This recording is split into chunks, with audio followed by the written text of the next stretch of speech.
कौन सी नदियां मिलकर प्रयागराज में संगम बनाती हैं? गंगा, यमुना और सरस्वती नदियां हैं जो मिलकर प्रयागराज में संगम का निर्माण करती हैं। विश्व की सबसे गहरी झील कौन सी है? बैकाल झील जो कि रूस में है, ये विश्व की सबसे गहरी झील है। महात्मा गांधी राष्ट्रीय समुद्री उद्यान कहाँ पर स्थित है? अंडमान द्वीप समूह के पोर्ट ब्लेयर में स्थित है। महात्मा गांधी राष्ट्रीय समुद्री उद्यान अंडमान निकोबार के पोर्ट ब्लेयर में है। नेक्स्ट क्वेश्चन है, तूतीकोरिन थर्मल पावर प्लांट कहाँ पर स्थित है? तमिलनाडु में है। Tuticorin thermal power plant Tamil Nadu राज्य में है। नदियों की चट्टानों की दरारों एवं परतों से कौन सा खनिज निकलता है? फास्फोरस खनिज निकलता है। भारत में रेल मार्गों का सबसे बड़ा जाल, सबसे बड़ा नेटवर्क किस राज्य में पाया जाता है? उत्तर प्रदेश में सबसे बड़ा रेल नेटवर्क पाया जाता है, उत्तर प्रदेश राज्य में। भारत में आर्थिक सर्वेक्षण सरकारी स्तर पर प्रतिवर्ष कौन प्रकाशित करता है? वित्त मंत्रालय प्रकाशित करता है। आर्थिक सर्वेक्षण पर वर्ष वित्त मंत्रालय प्रकाशित करता है। भारतीय जीएसटी मॉडल किस देश के उपभोग वैट मॉडल पर आधारित है? कनाडा के वैट मॉडल पर आधारित है। भारतीय जीएसटी मॉडल कनाडा के वैट मॉडल पर आधारित है। भारत में पंचवर्षीय योजना का नमूना किसके द्वारा बनाया जाता है? राष्ट्रीय विकास परिषद एनडीसी के द्वारा भारत में पंचवर्षीय योजना का नमूना बनाया जाता है। नेक्स्ट क्वेश्चन है, अर्थशास्त्र का जनक किसे कहा जाता है? एडम स्मिथ को अर्थशास्त्र का जनक कहा जाता है। किसने कहा था अर्थशास्त्र धन का विज्ञान है? एडम स्मिथ ने कहा था कि अर्थशास्त्र एक धन का विज्ञान है। राष्ट्रीय कृषि और ग्रामीण विकास बैंक नाबार्ड की स्थापना किस पंचवर्षीय योजना में हुई थी? छठी पंचवर्षीय योजना के समय राष्ट्रीय कृषि और ग्रामीण विकास बैंक नाबार्ड की स्थापना हुई थी, छठी पंचवर्षीय योजना के समय। अगला क्वेश्चन है, भारत में राष्ट्रीय आय की गणना किसके द्वारा की जाती है? केंद्रीय सांख्यिकी संगठन के द्वारा भारत में राष्ट्रीय आय की गणना की जाती है। समष्टि अर्थशास्त्र यानी कि मैक्रो इकोनॉमिक्स को अर्थशास्त्र की एक अलग शाखा के रूप में आरंभ करने का श्रेय किसे दिया जाता है? जॉन मेनार्ड किंग्स ने मैक्रो इकोनॉमिक्स की शुरुआत की थी। समष्टि अर्थशास्त्र की शुरुआत जॉन मेनार्ड किंग्स ने की थी। भारतीय अर्थव्यवस्था किस प्रकार की अर्थव्यवस्था मानी जाती है? विकासशील अर्थव्यवस्था मानी जाती है भारतीय अर्थव्यवस्था। अगला क्वेश्चन है, भारतीय अर्थव्यवस्था की मुख्य विशेषताएं क्या हैं? कृषि की प्रधानता, प्रति व्यक्ति न्यूनतम आयु और बढ़ती बेरोजगारी ये भारतीय अर्थव्यवस्था की मुख्य विशेषताएं हैं। मिश्रित अर्थव्यवस्था की संकल्पना किस अर्थशास्त्री के विचारों से प्रेरित थी? जॉन मेनार्ड किंग्स के विचारों से प्रेरित थी। अगला क्वेश्चन है, बंद अर्थव्यवस्था से क्या आशय है? जब आयात और निर्यात की गतिविधियां नहीं होती हैं तो उसे बंद अर्थव्यवस्था कहते हैं। अर्थव्यवस्था में उच्च स्तरीय निर्णय वाले संस्थानों को किस क्षेत्र के अंतर्गत शामिल किया जाता है? पंचम क्षेत्र के अंतर्गत शामिल किया जाता है। अर्थशास्त्र के क्षेत्र में प्रथम नोबेल पुरस्कार किस वर्ष प्रदान किया गया था? 1969 में अर्थशास्त्र के क्षेत्र में पहली बार नोबेल पुरस्कार प्रदान किए गए थे, 1969 में। अर्थशास्त्र में पुरस्कार प्राप्त करने वाले भारतीय मूल के प्रथम इंसान कौन थे? अमर्त्य सेन थे, जिन्हें अर्थशास्त्र के क्षेत्र में पहली बार नोबेल पुरस्कार दिया गया था, अमर्त्य सेन को। अगला क्वेश्चन है, राष्ट्रीय आय और प्रति व्यक्ति आय के निर्धारित स्तर से ऊपर पाई जाती है, विकसित अर्थव्यवस्था में पाई जाती है। नेक्स्ट क्वेश्चन, हस्तक्षेप के सिद्धांत का प्रतिपादन किसने किया था? एडम स्मिथ ने किया था। एडम स्मिथ ने हस्तक्षेप के सिद्धांत का प्रतिपादन किया था। राष्ट्रीय विकास समिति का अध्यक्ष कौन होता है? भारत का प्रधानमंत्री होता है। राष्ट्रीय विकास समिति का अध्यक्ष भारत का प्रधानमंत्री होता है। प्रथम पंचवर्षीय योजना किस योजना पर आधारित थी? हेराल्ड डोमर योजना पर आधारित थी प्रथम पंचवर्षीय योजना। गांधीवादी अर्थव्यवस्था किस सिद्धांत पर आधारित है? न्यास के सिद्धांत पर आधारित है। गांधीवादी अर्थव्यवस्था न्यास के सिद्धांत पर आधारित है। समाजवादी अर्थव्यवस्था का जनक किसे माना जाता है? कार्ल मार्क्स को समाजवादी अर्थव्यवस्था का जनक कहा जाता है, कार्ल मार्क्स को। भारतीय अर्थव्यवस्था के उदारीकरण का अग्रदूत कहा जाता है। डॉक्टर मनमोहन सिंह को भारतीय अर्थव्यवस्था के उदारीकरण का अग्रदूत कहा जाता है, डॉक्टर मनमोहन सिंह को। नेक्स्ट क्वेश्चन है, किस पंचवर्षीय योजना में आर्थिक विकास दर सबसे कम रही थी? इकोनॉमिक डेवलपमेंट रेट किस पंचवर्षीय योजना में सबसे कम रही? तीसरी पंचवर्षीय योजना में सबसे कम रही आर्थिक विकास दर। नेक्स्ट क्वेश्चन है, विवाद से विश्वास योजना किससे संबंधित है? विवादित कर राशि का भुगतान करने से संबंधित है विवाद का विश्वास योजना। भारतीय बजट का प्रणेता यानी कि father of budget in India किसे माना जाता है? जेम्स विल्सन को कहा जाता है। भारतीय बजट का प्रणेता जेम्स विल्सन को कहा जाता है। भारत का प्रथम बजट कब प्रस्तुत किया गया था? 18 फरवरी 1860 को भारत में पहली बार बजट प्रस्तुत किया गया था। नेक्स्ट क्वेश्चन है, भारतीय संविधान सरकार को किस अनुच्छेद के अंतर्गत सार्वजनिक बजट बनाने की अधिकारिकता प्रदान करता है? अनुच्छेद 112 के अंतर्गत सार्वजनिक बजट बनाने की अधिकारिकता प्रदान करता है भारतीय संविधान। स्वतंत्र भारत का प्रथम बजट किसके द्वारा पेश किया गया था? आर.के. शनमुखम चट्टी के द्वारा स्वतंत्र भारत का प्रथम बजट पेश किया गया था। भारत में बजट किस तिथि को पेश किया जाता है, किस तिथि को प्रस्तुत किया जाता है? प्रतिवर्ष 1 फरवरी को भारत में बजट प्रस्तुत किया जाता है। अगला क्वेश्चन है, भारत की प्रथम पूर्णकालिक महिला वित्त मंत्री कौन है? निर्मला सीतारमण है। भारत की प्रथम पूर्णकालिक महिला वित्त मंत्री निर्मला सीतारमण है। भारत का पहला अंतरिम बजट किसने और कब प्रस्तुत किया था? मोरारजी देसाई ने वर्ष 1962-63 में पहला अंतरिम बजट प्रस्तुत किया था। मोरारजी देसाई ने। भारत में शून्य आधारित बजट सर्वप्रथम किसने प्रस्तुत किया था? राजीव गांधी ने सर्वप्रथम शून्य आधारित बजट प्रस्तुत किया था। अगला क्वेश्चन है, प्रभावी राजस्व घाटा किसके द्वारा प्रस्तुत किया जाता है? लोक लेखा समिति के द्वारा प्रभावी राजस्व घाटा प्रस्तुत किया जाता है। लोक लेखा समिति के द्वारा। भारतीय संविधान में कृषि को किस अनुसूची के अंतर्गत रखा गया है?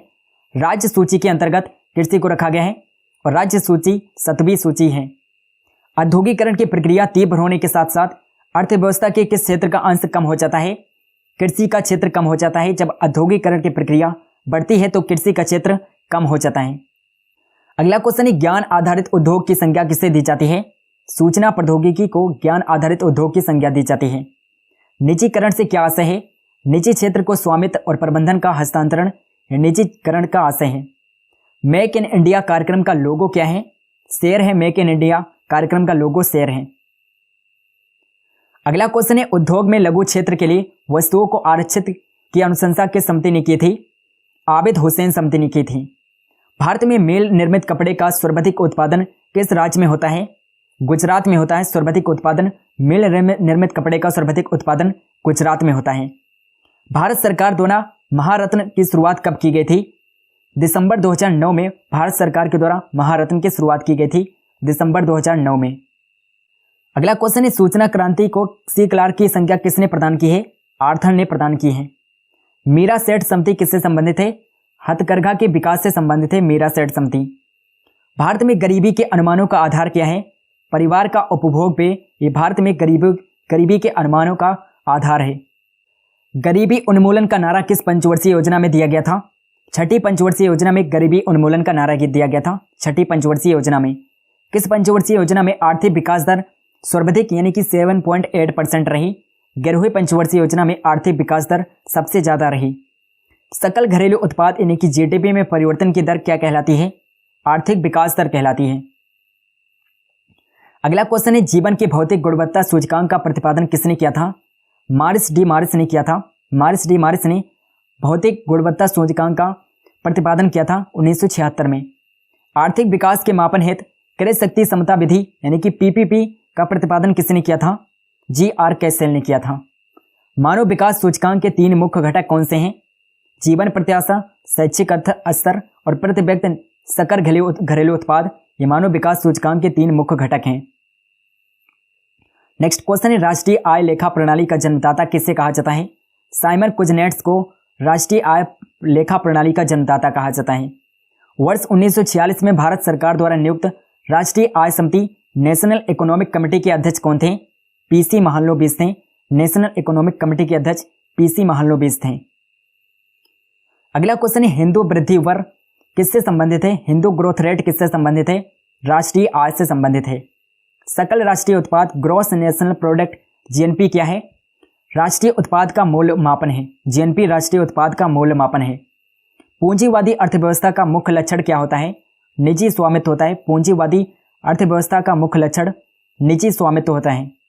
नेक्स्ट क्वेश्चन है, मिश्रित अर्थव्यवस्था से क्या अभिप्राय है? सरकारी का सह अस्तित्व क्षेत्र मिश्रित अर्थव्यवस्था से अभिप्राय है। जनसंख्या का सिद्धांत किसने दिया था? माल्थेस ने दिया था। जनसंख्या का सिद्धांत माल्थेस ने दिया था। प्रत्यक्ष कर का उदाहरण क्या है? इनकम टैक्स प्रत्यक्ष कर का उदाहरण है। नेक्स्ट क्वेश्चन है, सामान्य संतुलन विश्लेषण एवरेज बैलेंस जनरल किसने विकसित किया था? लियोन वालरस ने विकसित किया था। सामान्य संतुलन विश्लेषण लियोन वालरस ने विकसित किया था। किस भारतीय राज्य की जीडीपी सबसे अधिक है? महाराष्ट्र की जीडीपी सबसे अधिक है। मुद्रास्फीति यानी कि इन्फ्लेशन को नियंत्रित करने के लिए सरकार को क्या करना चाहिए? रेपो रेट में वृद्धि करनी चाहिए। मुद्रास्फीति को कंट्रोल करने के लिए रेपो रेट में वृद्धि करनी चाहिए। नेक्स्ट क्वेश्चन है, राष्ट्रीय आय के लिए किसका अधिकतम योगदान है? सेवा का अधिकतम योगदान है राष्ट्रीय आय के लिए। मूल्यह्रास यानी कि डिप्रेसिएशन किसके मूल्य की हानि है? मशीनरी के मूल्य की हानि होती है मूल्यह्रास। संयुक्त राष्ट्र मानव सूचकांक STI किसके द्वारा विकसित किया गया था? महबूब उल हक के द्वारा STI विकसित किया गया था। नेक्स्ट क्वेश्चन है, सतत आर्थिक विकास से क्या अभिप्राय है? वर्तमान के विकास के साथ साथ भविष्य का आर्थिक विकास, यही सतत आर्थिक विकास का अभिप्राय होता है। अगला क्वेश्चन है, भारत में प्रति आय में वृद्धि की दर मंद का मुख्य कारण से प्राप्त होता है? सेवा क्षेत्र से प्राप्त होता है। भारत में सकल घरेलू उत्पाद का सबसे बड़ा भाग किस आर्थिक क्षेत्र से प्राप्त होता है? सेवा क्षेत्र से प्राप्त होता है। सबसे बड़ा भाग सेवा क्षेत्र से प्राप्त होता है। नेक्स्ट क्वेश्चन है, भारत में आयकर की शुरुआत किसने की थी? जेम्स विल्सन ने भारत में आयकर की शुरुआत की थी। कर के ऊपर लगाया गया अतिरिक्त कर क्या कहलाता है? अधिभार कहलाता है। जब कर के ऊपर अतिरिक्त कर लगाया जाता है तो उसे अधिभार कहते हैं। किस देश ने सबसे पहले GST लागू किया था? फ्रांस ने 1954 में सर्वप्रथम GST लागू किया था। अगला क्वेश्चन है, संविधान के किस अनुच्छेद के अंतर्गत GST परिषद के गठन का प्रावधान किया गया है? अनुच्छेद 279A के तहत GST परिषद के गठन का प्रावधान किया गया है संविधान में। भारत में वस्तु एवं सेवा कर यानी कि GST कब से लागू की गई? 1 जुलाई 2017 से भारत में GST लागू की गई। लेफर वक्र का क्या प्रदर्शित करता है?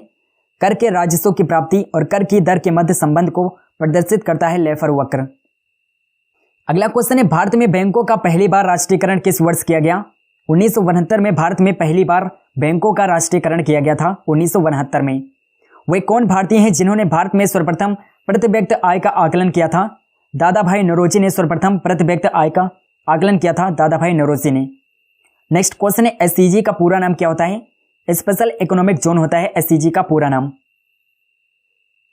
नेक्स्ट क्वेश्चन है, आंतरिक व्यापार किससे संबंधित है?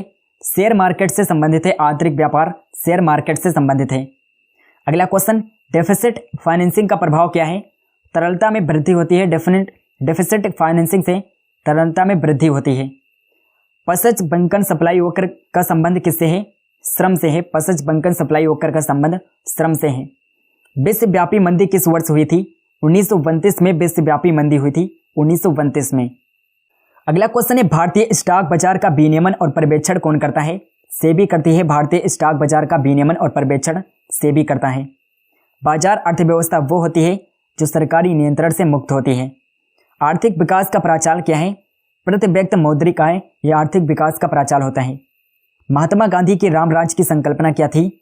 राज्य विहीन समाज, यह महात्मा गांधी के राम राज्य की संकल्पना थी। नेक्स्ट क्वेश्चन है, व्यक्तिगत व्यय योग या प्रायोज्य आय का क्या अर्थ है? व्यक्तिगत आय है। बंद अर्थव्यवस्था वो अर्थव्यवस्था होती है जिसमें ना तो आयात हो और ना ही निर्यात। ये बंद अर्थव्यवस्था का अर्थ होता है। जिसमें ना ही आयात हो ना ही निर्यात हो उसे बंद अर्थव्यवस्था कहते हैं। सकल घरेलू उत्पाद डिफ्लेटर शब्द किसके मध्य अनुपात है? नॉमिनल GDP और वास्तविक GDP के मध्य अनुपात है। अगला क्वेश्चन है, किसी देश में उत्पादन किए गए संपूर्ण सामान और सेवाओं का मूल्य उसका डैश कहलाता है?